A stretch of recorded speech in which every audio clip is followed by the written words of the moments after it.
So, when in responding to Ahmed, there's a few things that I wanted to do. First and foremost, I wanted to reinforce the emotional experience that he was having in order to start destigmatizing that experience.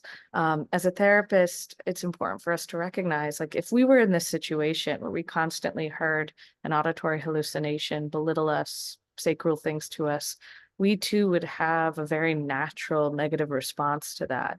And so I wanted to reinforce that first, and to hear him out on the emotional experience. Second, I wanted to approach his experience of voice hearing really curiously. As a therapist, I try to take this neutral stance. I'm never going to lie about my own experience. So if a client says, "Oh, did you hear that?" and I didn't, I'll say, "No, I didn't hear that, but I'm curious about what you did hear."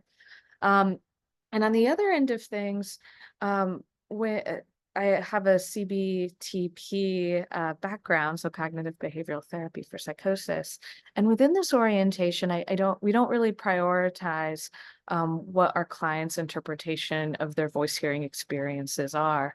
And so, my goal for Ahmed isn't to believe his voices aren't real or to have a certain interpretation of them.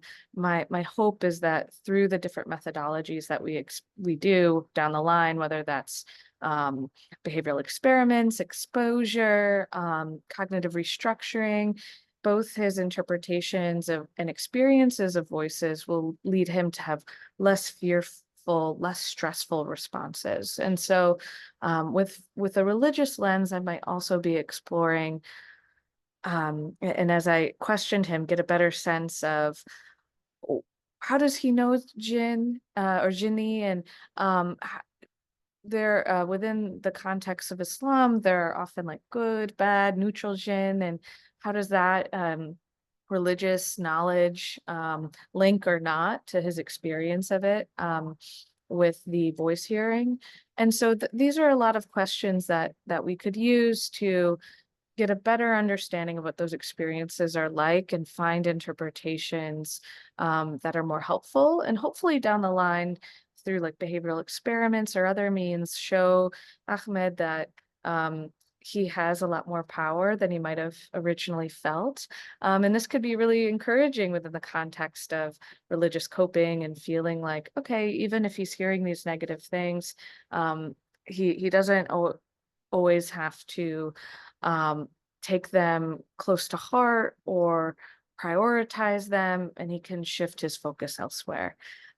This is a very quick response to all of this. So I would recommend for folks who are working with individuals with psychosis and are interested in CBTP, to check out the recovery-oriented cognitive therapy for serious mental health conditions by Beck, Grant, and Verso, Brennan, and Dimitri. And there's another book that's also very good, Cognitive Therapy of Schizophrenia by Kingdon and Turkington.